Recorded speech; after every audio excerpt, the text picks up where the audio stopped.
Hey everyone, and welcome back to the Marin Bikes YouTube channel. Duncan Shaw here, and on today's video we're going to run you through 5 basic mountain bike tips and techniques that you can practice pretty much anywhere that's going to help improve your riding when out on the trails.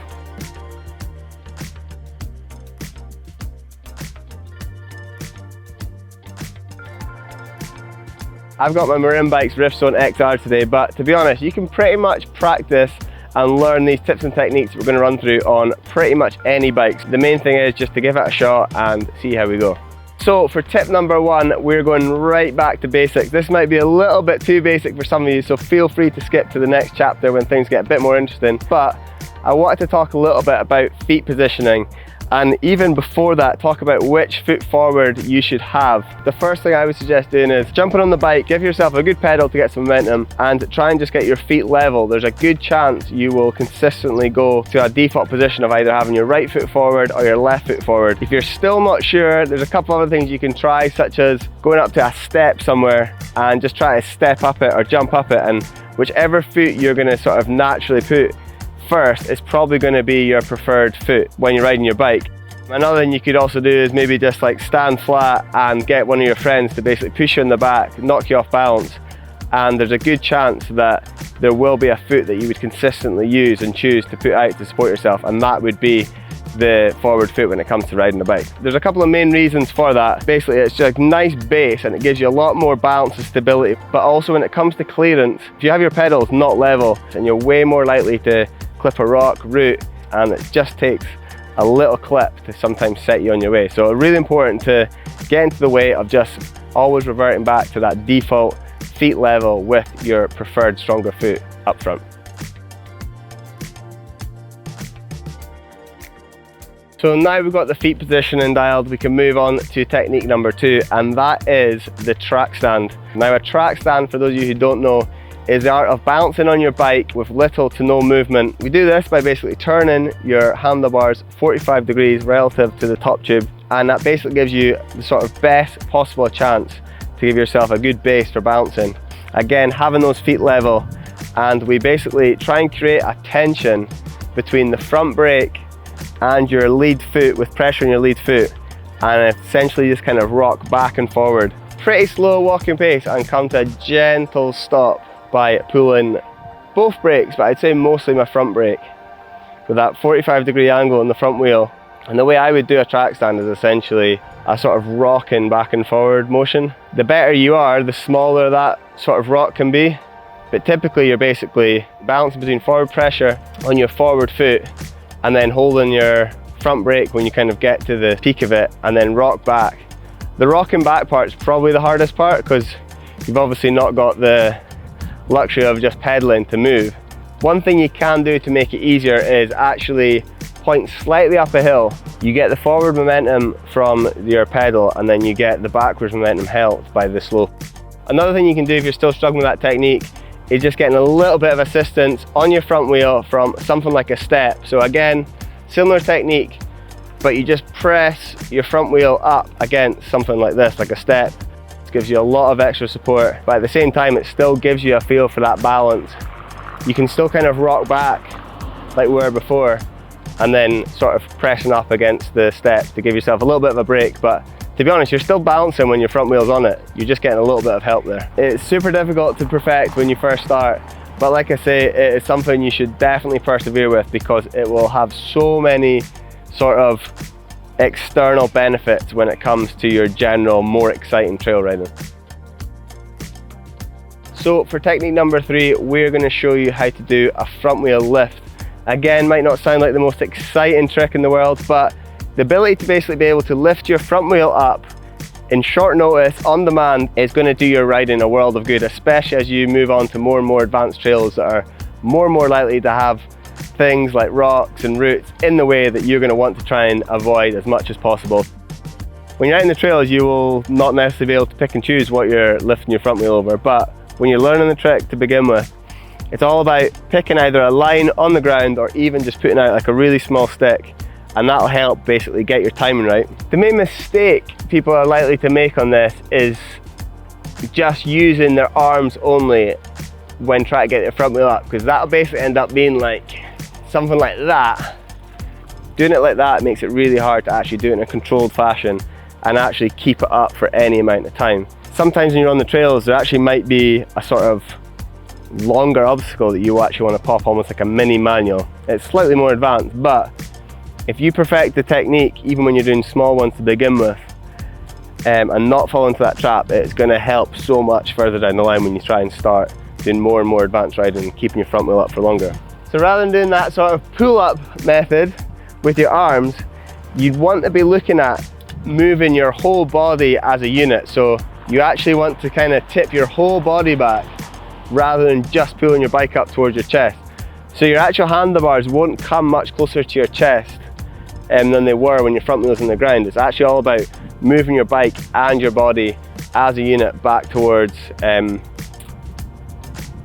backwards I guess. So it should look something like that.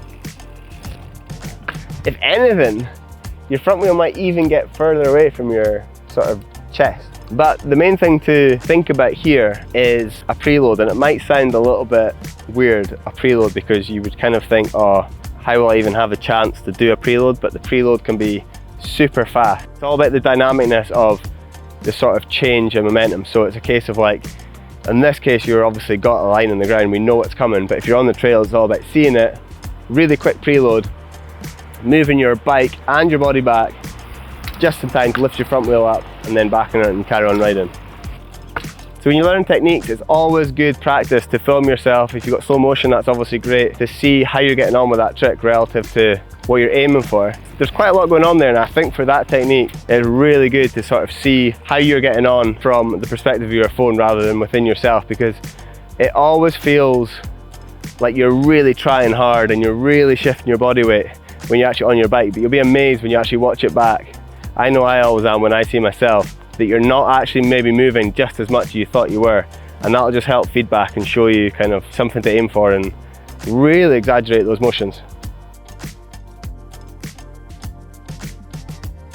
So now you've mastered lifting your front wheel on demand, we can move on to the slightly harder task of lifting up your back wheel on demand.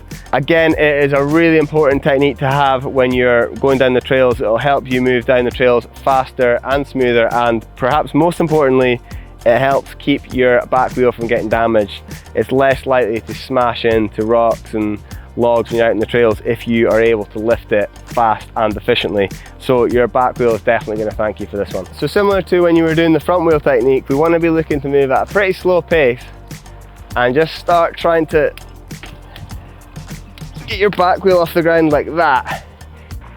It's essentially a combination of pushing down, back, and then back up again with your pedal. So like in a weird way, you almost need to think of your feet as hands, and like almost like, even though they're in the shoes, you're almost like curling your feet, because let's face it, your pedals are flat and your feet are flat, and if you just go like that, your pedals aren't going to come with it.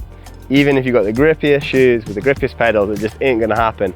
It's all about basically creating this sort of like downward back and almost like pinching to pull up. Start doing something like that, and then you can move your weight slowly back to make it slightly harder. But what that does is, the further you move your weight back, the closer you're getting to what it's actually going to be like in a sort of real life trail environment for when you're actually going to start practically using this trick. It will literally feel like you're making no progress and it's not happening, but just keep sort of exaggerating that move, getting the preload right. Like I say, just working with being able to try and get that tension in the pedals by doing that sort of down, back, and then up sort of method.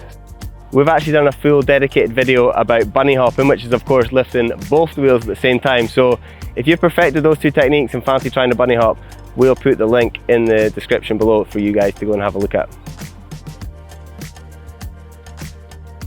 For technique number 5, I thought we'd do something a little bit more difficult, and that is the front pivot. It might seem like a bit of a show-off trick, but the ability to basically change direction with minimal momentum can be very effective for getting you out of trouble, turning around on a trail when space is super tight. But yeah, front pivot is essentially using the front brake to do an endo, and then using that endo sort of air time that you have with your back wheel to actually move on the spot, change your direction, and then carrying on your way for wherever you're heading. So first step of a front pivot is learning to do an endo. An endo is essentially using a mixture of a shift of body weight with a little bit of assistance of your front brake to get your back wheel up in the air.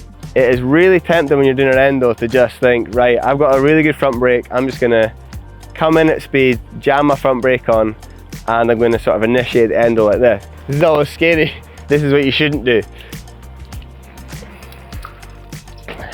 Try not to go over the handlebars. It will probably get your back wheel off the ground, but it might also send you straight over the handlebars. It's really important to think of the front brake as the thing that kind of just helps you on your way to getting the back wheel up in the air. The big part of the momentum is going to come in the shift of body weight from the back to the front of the bike. Maybe seem more difficult at first, but it'll actually allow you to sort of pull an endo in a more controlled manner, and that's going to help out loads, especially when it comes to actually trying to put pivots into that endo.